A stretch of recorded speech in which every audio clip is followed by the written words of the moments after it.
ശ്വാസകോശത്തിൽ ട്യൂബിട്ട് Sivagiri mission ഹോസ്പിറ്റലിൽ നിന്ന് ശ്വാസകോശത്തിൽ ട്യൂബിട്ടാണ് കൊണ്ടുവന്നത്. അപ്പോൾ ഇവിടെ വന്നതിന് ശേഷം ആ പേഷ്യൻറ്റിനെ ഉടനെ തന്നെ കൃത്രിമ ശ്വാസം നൽകി ചികിത്സ തുടങ്ങി, സ്റ്റെബിലൈസ് ചെയ്തു. പിന്നെ അത് കഴിഞ്ഞിട്ട് പേഷ്യൻറ്റിനെ ഉടൻ തന്നെ ഹോൾ ബോഡി CT സ്കാൻ, പിന്നെ എല്ലാവിധ പരിശോധനകൾ, വയറ്റിനകത്ത് ബ്ലീഡിംഗ് ഉണ്ടോ, പിന്നെ അൾട്രാസൗണ്ട് സ്കാൻ, രക്തം പരിശോധന എല്ലാം ഉടനെ യാതൊരു ഡിലേയും കൂടാതെ ഉടനെ ചെയ്തു. പിന്നെ മീൻവൈൽ നമുക്ക് എന്താ പറയുക, പഴുതടച്ച ചികിത്സ നൽകണം എന്ന് എന്താ പറയുക, മുഖ്യമന്ത്രിയുടെ ഓഫീസിൽ നിന്നും ആരോഗ്യമന്ത്രിയുടെ ഓഫീസിൽ നിന്നും കർശനമായ നിർദ്ദേശം ഉണ്ടായിരുന്നു. അപ്പോൾ അത് പ്രകാരം എല്ലാം ഉറപ്പുവരുത്തിയതിന് ശേഷം ന്യൂറോ സർജൻസ് എല്ലാവരും കണ്ടു. അപ്പോൾ പ്രധാനമായിട്ടും നമുക്ക് പ്രൈമറി ഇതിൽ കാണാൻ കഴിഞ്ഞത് പേഷ്യൻ്റെ ബ്രെയിനിനാണ് ഇഞ്ചുറി എന്നുള്ളതാണ് കാണാൻ പറ്റിയത്. പിന്നെ അത് കഴിഞ്ഞ് ENT എല്ലാ ഡോക്ടർമാരും കണ്ടതിൽ എഴുതിയിട്ടുണ്ട്. ഉടനെ പരിശോധനകളെല്ലാം കഴിഞ്ഞ് പേഷ്യൻറ്റിനെ സ്റ്റെബിലൈസ് ചെയ്ത് കഴിഞ്ഞതിന് ശേഷം പേഷ്യൻറ്റിനെ സർജിക്കൽ ICUയിലേക്ക് ഷിഫ്റ്റ് ചെയ്തു. സർജിക്കൽ ICUയിൽ വെൻറ്റിലേറ്റർ ചികിത്സയിലേക്ക് ഷിഫ്റ്റ് ചെയ്തു. അപ്പോൾ ഇന്ന് രാവിലെ ആ പേഷ്യൻറ്റിന് ബെഡ് ഒഴിവ് വന്നപ്പോൾ നമ്മുടെ multi disciplinary ICU, critical care ഡിപ്പാർട്ട്മെൻറ്റിൻ്റെ നിയന്ത്രണത്തിലുള്ള മൾട്ടി ഡിസിപ്ലിനറി ICUയിലേക്ക് മാറ്റുകയാണ് ഉണ്ടായത്. ആ ചികിത്സ അതേപോലെ തന്നെ തുടരുകയാണ്. മീൻവൈൽ കുട്ടിയുടെ നോ ബൈസ്റ്റാൻഡറായിട്ടാണ് വന്നത്, പോലീസാണ് കൊണ്ടുവന്നത്. മീൻവൈൽ റൂറൽ SP ആയിട്ട് ബന്ധപ്പെട്ടു. റൂറൽ SP ഒരു പോലീസ് ഉദ്യോഗസ്ഥനെ വിട്ടു തന്നു. അങ്ങനെ ഇവരുടെ ബന്ധുക്കളെ കണ്ടുപിടിക്കാനുള്ള നടപടികൾ തുടരുകയായിരുന്നു. അത് കഴിഞ്ഞ് ലിൻസി എന്ന് പറഞ്ഞൊരു ബന്ധു കൂടെ ഉണ്ടായിരുന്നു. ആ ലിൻസി എന്ന് പറഞ്ഞ ബന്ധുവിനെ എല്ലാം ഞങ്ങൾ ചെയ്യുന്ന ചികിത്സകളും പരിശോധനകളും കുട്ടിയുടെ അവസ്ഥയും ബോധ്യപ്പെടുത്തിക്കൊണ്ടിരുന്നു. പിന്നെ ഡെപ്യൂട്ടി സൂപ്രണ്ടിൻ്റെ നേതൃത്വത്തിൽ ഇന്നൊരു മെഡിക്കൽ ബോർഡ് 1 മണിക്ക് കൂടി. അത് ചികിത്സിക്കുന്ന സർജറി ഡിപ്പാർട്ട്മെൻറ്റിൻ്റെ യൂണിറ്റ് ചീഫ്, ന്യൂറോ സർജറിയിലെ പ്രൊഫസർ, ന്യൂറോ മെഡിസിനിലെ പ്രൊഫസർ, പിന്നെ ക്രിട്ടിക്കൽ കെയറിൻ്റെ മേധാവി, ENT പ്രൊഫസർ, പിന്നെ ഓർത്തോ എന്നുള്ള പ്രൊഫസർ, ഇത്രയും പേര് വിശദമായി രോഗിയെ പരിശോധിച്ച് ഒന്നുകൂടെ റിവ്യൂ ചെയ്തു, അവലോകനം ചെയ്തു ചികിത്സയെക്കുറിച്ച്, പിന്നെ പേഷ്യൻ്റെ കണ്ടീഷനെക്കുറിച്ച്.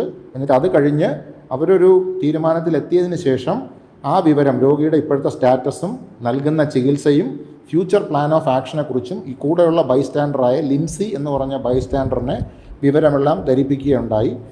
അവരതിൽ തൃപ്തയാണ് എന്നാണ് മനസ്സിലാക്കാൻ കഴിഞ്ഞത് ബോർഡിൽ നിന്നും. അത് കഴിഞ്ഞ് ബോർഡ് എനിക്ക് അതിൻ്റെ റിപ്പോർട്ട് തന്നിട്ടുണ്ട്.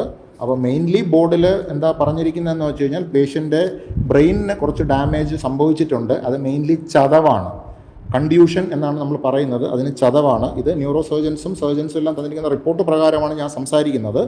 ചതവാണ് സംഭവിച്ചിരിക്കുന്നത്. അതിൻ്റെ കൂട്ടത്തിൽ തലയുടെ ചില ഭാഗങ്ങളിൽ കുറച്ച് ബ്ലഡ് കളക്ഷനും ഉണ്ട്. പിന്നെ വലിയ എല്ലുകൾക്കൊന്നും പൊട്ടലുള്ളതായിട്ട് നിലവിൽ കാണുന്നില്ല. വയറ്റിനകത്തോ നെഞ്ചിനകത്തോ ഒരു ബ്ലീഡിങ് ഉള്ളതായിട്ടും കാണുന്നില്ല. മെയിൻലി പേഷ്യൻറ്റിന് ബ്രെയിനിലുള്ള ഈ ചതവിൻ്റെ പ്രശ്നം കാരണം പേഷ്യൻറ്റിന് ശ്വാസം വലിക്കാനുള്ള ബുദ്ധിമുട്ടുണ്ട്. പിന്നെ അതിന് റെസ്റ്റ് കൊടുക്കാൻ വേണ്ടി ബ്രെയിൻ പ്രൊട്ടക്റ്റീവ് വെൻറ്റിലേഷനാണ് ഇപ്പോൾ ചെയ്തുകൊണ്ടിരിക്കുന്ന ചികിത്സയുടെ ഭാഗമായിട്ട്. ബ്രെയിൻ പ്രൊട്ടക്റ്റീവ് വെൻറ്റിലേഷൻ, അത് ഫുൾ വെൻറ്റിലേറ്ററി സപ്പോർട്ട് ഈ ചികിത്സയുടെ ഭാഗമായിട്ട് കൊടുത്തുകൊണ്ടിരിക്കുകയാണ്. അപ്പോൾ ബാക്കി പേഷ്യൻ്റെ ശരീരത്തിലെ രക്തഓട്ടമെല്ലാം നോർമലാണ്. പിന്നെ ഒരു കയ്യിൽ ശകലം ഒരു നീരുണ്ട്, അതിന് എക്സ്റേ എടുക്കാനായിട്ട് നടപടി തുടങ്ങിയിട്ടുണ്ട്. പിന്നെ പേഷ്യൻ്റെ കൂടുതൽ MRI പരിശോധനയ്ക്കൊന്നും കൊണ്ടുപോകാനുള്ള ഒരു സ്റ്റേബിൾ സിറ്റുവേഷൻ അല്ല ഇപ്പോൾ. പിന്നെ പേഷ്യൻ്റ് ഈ തലയ്ക്കകത്തുള്ള ചതവിൻ്റെയും ആ ചതവിനെ തുടർന്നുള്ള നീർക്കെട്ട് കുറയ്ക്കാനായിട്ട് ഉള്ള മരുന്നുകളാണ് കൊടുത്തുകൊണ്ടിരുന്നത്. പിന്നെ വന്ന സമയത്ത് പേഷ്യന് കുറച്ച് ജെന്നിയുടെ ബുദ്ധിമുട്ടുണ്ടായിരുന്നു. അത് തലയ്ക്ക് ബ്രെയിനിന് ഡാമേജ് ഉണ്ടാകുമ്പോൾ അത് പ്രതീക്ഷിക്കുന്നതാണ്. ആ ജെന്നിക്കുള്ള മരുന്നും സ്റ്റാർട്ട് ചെയ്തിട്ടുണ്ട്. പിന്നെ ബാക്കി ഡിപ്പാർട്ട്മെൻറ്റ്സ് എല്ലാം, ഇനി ആൻറ്റിബയോട്ടിക്സിൻ്റെ കാര്യവും അതെല്ലാം വീണ്ടും ആവശ്യമുണ്ടെങ്കിൽ അവലോകനം ചെയ്ത് നമ്മൾ മാറ്റുകയോ വല്ലതും വേണമെങ്കിൽ ചെയ്യും.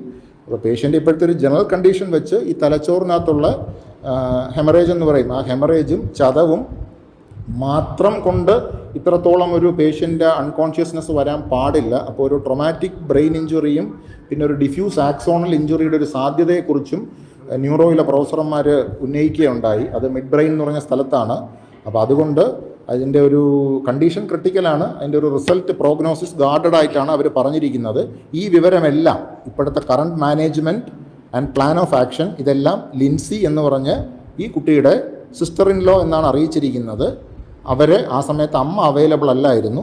അവരെ ബോർഡിൽ വിളിച്ച് വരുത്തി എല്ലാ ഡോക്ടർമാരുടെയും പ്രസൻസിൽ അവരെ വിശ്വാസത്തിലെടുത്ത് അറിയിച്ചിട്ടുണ്ട്. പിന്നെ മീൻവൈൽ ഇപ്പോൾ തന്നെ അമ്മയും അകത്ത് കയറി രോഗിയെ കണ്ടു എന്നാണ്, ക്രിട്ടിക്കൽ കെയർ ഡിപ്പാർട്ട്മെൻറ്റ് ഡോക്ടറാണ്. ഇപ്പോൾ രോഗിയുടെ അമ്മയും കയറി രോഗിയെ കണ്ടു. ഇങ്ങനെയാണ് ഇപ്പോഴത്തെ സാഹചര്യം. അല്ല, അപകടനില ഒരിക്കലും തരണം ചെയ്തു എന്ന് പറയാറായിട്ടില്ല. കാരണം ബ്രെയിനിനകത്തുള്ള ഡാമേജ്, ആ നീർക്കെട്ട്, ചതവ് കൊണ്ടുള്ള നീർക്കെട്ട് അത് കുറയണം. പിന്നെ ഈ എന്താ പറയുക, രക്തം ശകലം കട്ട പിടിച്ചിട്ടുള്ളതൊക്കെ ഒന്ന് അലിയണം. അത് കലിഞ്ഞതിന് ശേഷം മാത്രമേ ഇതിൻ്റെ ഒരു ഔട്ട്കമ്മിനെ കുറിച്ചൊക്കെ നമുക്ക് പ്രഡിക്റ്റ് ചെയ്യാൻ പറ്റുള്ളൂ.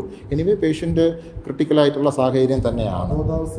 അപ്പോൾ തീർച്ചയായിട്ടും അബോധാവസ്ഥയിൽ തന്നെയാണ്. അത് ശ്വാസം വലിക്കാനുള്ള ബുദ്ധിമുട്ടാണ്. പേഷ്യൻറ്റിനെ സെറ്റിൽ ചെയ്യാൻ വേണ്ടി കുറച്ച് അതിൻ്റേതായ ചില മരുന്നുകൾ കൊടുക്കുന്നുണ്ട്. പേഷ്യൻറ്റിനെ സെറ്റിൽഡാക്കി കിടത്താൻ വേണ്ടി, ശാന്തയായിട്ട് കിടത്താൻ വേണ്ടിയുള്ള മരുന്നുകൾ കൊടുക്കും. എന്തായാലും ഇന്നലെ വന്നതിന് ശേഷം നമ്മൾ കൊടുക്കാവുന്ന, കേരളത്തിൽ കിട്ടാവുന്ന ബെസ്റ്റ് ട്രീറ്റ്മെൻറ്റ് അക്കാര്യം ഉറപ്പുവരുത്തണമെന്ന് നമുക്ക് നിർദ്ദേശം കിട്ടിയിരുന്നു. അത് പഴുതടച്ച രീതിയിലുള്ള ചികിത്സകളാണ് ഇപ്പോഴും പൊയ്ക്കൊണ്ടിരിക്കുന്നത്. ഇനി വീണ്ടും ഇതിൻ്റെ അവലോകനം നമ്മൾ എന്താ പറയുക, അങ്ങനെ ഒരു പ്രത്യേക ഒരു ദിവസമോ 2 ദിവസമല്ല, എപ്പോഴും അവലോകനം നടന്നുകൊണ്ടിരിക്കുകയാണ്. അത് അടുത്ത അവലോകനം നാളെയും നടക്കും. ഇത്